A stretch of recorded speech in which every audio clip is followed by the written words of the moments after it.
लेकिन तौकीर रजा ठीक कैसे है? मुस्लिम युवाओं के साथ साजिश हो रही है। सरवर साहब, साजिश हो रही है, आपको लगता है आरएसएस कर रही है? अगर साजिश कोई कर रहा है और मुझे उसका इल्म है, मतलब साफ है कि हम उसका मुकाबला कर सकते हैं। आप कई दशक हो लिए ये तकरीर सुनते सुनते कि ये आरएसएस की साजिश है, ये यहूदियों की साजिश है, ये फलां की साजिश है। भाई, जब साजिश है आप जान रहे हो, तो आपने उस साजिश के खिलाफ मोर्चाबंदी कब की, कैसे की, कौन से इकदाम आपने उठाए, ये भी तो बताना पड़ेगा कि बस साजिश है साजिश है। वो तो जब टीवी आया था मार्केट में तब भी कहा जा रहा था साजिश है, जब मोबाइल आया था मार्केट में तब भी कहा जा रहा था यहूदियों की साजिश है। भैया, आपने इसका अल्टरनेट कहीं दिया क्या?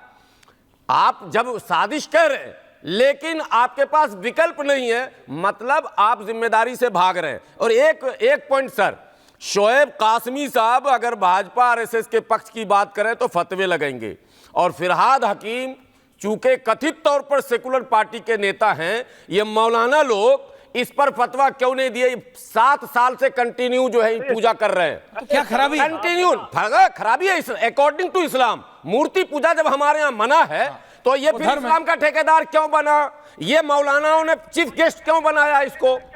सवाल, हम अगर ये काम करें तो हम पर आप फतवे लगा दें साहब, आप पूछिए, हम पर फतवे लगा दें, और आप से कांग्रेस का मुस्लिम लीडर पूजा करे। वो अंबर जी कुछ कह रहे हैं, अगर अंबर जी कुछ कह रहे हैं। जो आपने सवाल उठाया ना कि इन पर फतवे क्यों नहीं उठाए, उसका जवाब ये है कि ये जो दीन की दावत दे रहे हैं, दीन के नाम पर भारत की जमीन हड़पने वाले लोग, जो भारत को हड़पने की साजिश रखते हैं, इसीलिए, क्योंकि ये भी तो गज़वे हिंद की बात करते हैं ना, बोर्ड की जमीन है, वो भी गज़वे हिंद की बात करते हैं। आरोप सरकार पर और आरएसएस पर है, आधी जमीन मौलानाओं ने हड़प कर रखी है। वो भी भारत को हड़पने का ख्वाब देखते हैं। ये दीन की नहीं, ये भारत की जमीन की बात है, और इसीलिए फतवा नहीं निकालते। वो महिलाएं जो अपने हक की बात करती है उनको आरएसएस का दलाल बता देते हैं, महिलाओं के लिए फतवे निकालते हैं, और जो पार्टी के कार्यकर्ता होते हैं और बीजेपी के वोटर्स होते हैं, नंगा करके। लारी साहब प्लीज, प्रेम जी आ रहा हूं, सुन रहे हैं ना प्रेम शुक्ला जी? ऐश्वर्या जी, मैं बंगाल को जानता हूं और जानता नहीं हूं, अभी बहुत बड़ी घटना, बंगाल को सब जानते हैं, पूरा देश देख रहा है,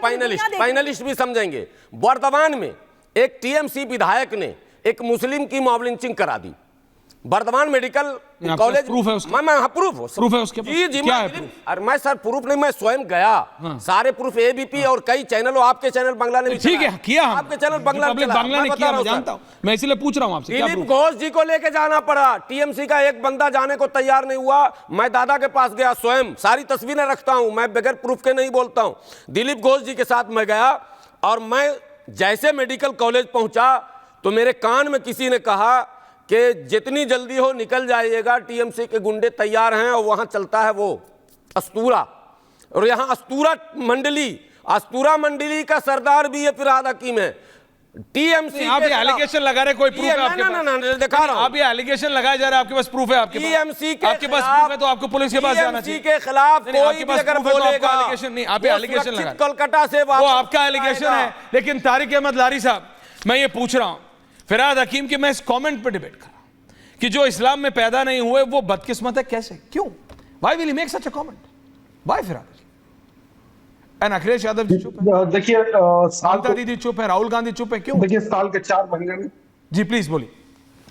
देखिए साल के 4 महीने में कलकत्ता में ही रहता हूँ, आप भी जानते हैं। बहुत अच्छा भाई, मैं अभी कलकत्ता से आया हूँ सर, 26-27 को ही मैं आया हूँ, और इत्तेफाक की बात है कि बॉबी भाई, मतलब फवाद हकीम साहब की फैमिली के साथ हम थे, बहुत समय तक थे। मुझे बड़ा ताज्जुब है, the most ultra modern family of Calcutta इस सेइंग कि जो इस्लाम में पैदा हुआ वो बहुत खुशनसीब है। मुझे ताज्जुब हो रहा है कि ये फवाद भाई ने कैसे बयान दिया, क्योंकि उनकी family is the most ultra modern family of Calcutta. You don't know that?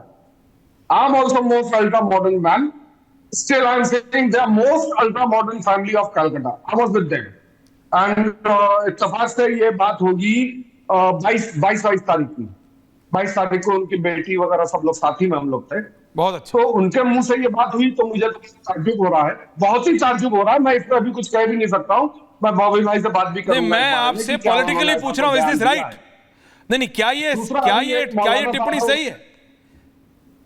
क्या ये टिप्पणी सही है? मैं आपसे पूछ रहा हूं, आप इस टिप्पणी को ठीक मानते हैं क्या? बिल्कुल नहीं। नहीं नहीं नहीं नहीं, बीइंग अ मुस्लिम मैं इस टिप्पणी को किसी भी कीमत पे एंडोर्स नहीं करता हूं। नहीं, इट्स गुड, क्योंकि आप लोगों को मैं इस टिप्पणी आप के एंडोर्स साथ- नहीं कर रहे हैं। सरवर साहब बोल रहे हैं किस तरह से। नहीं नहीं बिल्कुल नहीं, कोई भी प्रेम शुक्ला जी, प्रेम शुक्ला जी, यहाँ पे दो बिल्कुल नहीं होगा। क्लैरिटी है दो। एक जो कह रहे नहीं नहीं किसी ना किसी तरह, जैसे आपने सुना दानिश जी को, ये राइट लेफ्ट करके बता देंगे ठीक है। एक बोल रहे नहीं भाई बिल्कुल गलत है, एक बोल रहे बिल्कुल, फिर भी ये टिप्पणियां दी जाती हैं। तौकीर रजा साहब आरएसएस को ले आए, साजिश के पीछे आरएसएस का बड़ा हाथ है, हिंदू लड़कों को फंडिंग की जा रही है, ये कह रहे हैं रिवर्स लव जिहाद हो रहा है। तो जो मानते नहीं कि लव जिहाद है वो कह रहे हैं कि रिवर्स लव जिहाद हो रहा है। साफ तौर पर प्रेम जी विजुअल देखिए सर एक बात बताएं, देखिए ऐश्वर्य जी, साफ तौर पर ये आपराधिक मामला है। हाँ। एक आपराधिक षड्यंत्र है। इस देश में धर्म के आधार पर उन्माद फैलाने का षड्यंत्र है। फिरहाद हाकिम बंगाल में कर रहे हैं। फिरहाद हाकिम की पार्टी जो है, जिस तरह से मुस्लिम महिला को उसने भारतीय जनता पार्टी को मतदान किया, इसलिए उसको नंगा करके निर्वस्त्र करके पीटना और उस पर सारी मुस्लिम जमातों का शांत रहना, चुपचाप देखना, सारी सेकुलर पार्टियों का सन्नाटा मार जाना, ये इस बात का प्रमाण है कि आप जो है लोकतंत्र और संविधान में कोई विश्वास नहीं रखते। और उसके बाद जो है उनके एक हामिदुल रहमान विधायक हैं चोपड़ा के, वो ये कहते हैं कि मुस्लिम राष्ट्र है ये, और मुस्लिम राष्ट्र के कुछ शरीयत के हिसाब से चलना पड़ेगा। यानी बंगाल मुस्लिम राष्ट्र है, वहाँ शरीयत के हिसाब से चलना पड़ेगा। वहाँ जो इस्लाम के बाहर पैदा हुआ है वो अभागा है। ये सारी बातें एक दूसरे से आप जोड़ कर देखिए। ये तीनों बयान जो हैं ये किसके हैं? हरकत किसकी है? तृणमूल कांग्रेस पार्टी की है। बयान किसका है? तृणमूल कांग्रेस पार्टी के विधायक का है। बयान किसका है? तृणमूल कांग्रेस पार्टी के मेयर का है। कहता कह किसके बारे में रहे हैं? बहुसंख्यक समाज के बारे में कह रहे हैं और गैर मुसलमानों के बारे में कह रहे हैं। इरादा क्या है? मुस्लिम तुष्टीकरण का है। कहाँ कह रहे हैं? जहाँ मुस्लिम उलमा बैठा हुआ है, जैसे गुलाम सरवर साहब ने बताया कि किसके सामने कहा, और किसी भी मुस्लिम उलमा ने खड़े होकर वहाँ उसका विरोध नहीं किया। यानी सबने जो है उस पर सहमति प्रकट की। यानी मुस्लिम समाज को सारे उलमा इकराम ने इस जो है उन्मादी कार्रवाई का समर्थन किया। अब इसके बाद कोई गजवाई नारे लग रहे हैं तो लोग चीखने चिल्लाने लगते हैं। ये साफ तौर पर दिखाई दे रहा है ना कि इनकी हरकतें क्या हैं और ये हरकतों के पीछे का इरादा क्या है। और इरादों को फिरहाद हकीम साहब के इस भाषण पर जब उन्होंने कहा कि जो इस्लाम में नहीं है वो बदनसीब है, नारे तकबीर के नारे लग रहे थे और वो मौलाना लोग लगा रहे हैं। नहीं जो चौकी बोलिए बोलिए बोलिए जो चौकी रजा तो दिखाई दे रहा है कि जो चौकी रजा साहब ने कहा है, हाँ नहीं तो प्रेम भाई एक मिनट, जो चौकी रजा साहब ने कहा है कि आरएसएस नशे की तरफ ले जा रही है मुसलमान नौजवानों को, बिल्कुल झूठ। वो शायद अपने घर की बात कर रहे होंगे कि उनके घर के लड़के और लड़कियां जा रहे होंगे। मैं तो तमाम घूमता हूं, मैं लाखों लोगों से मिलता हूं और मैं इत्तेफाक की बात है, मैं खुद रात को 2-2 बजे तक लोगों से मिलता रहता हूं, मुसलमान भी उसमें, हिंदू भी, हर धर्म से मिलता हूं।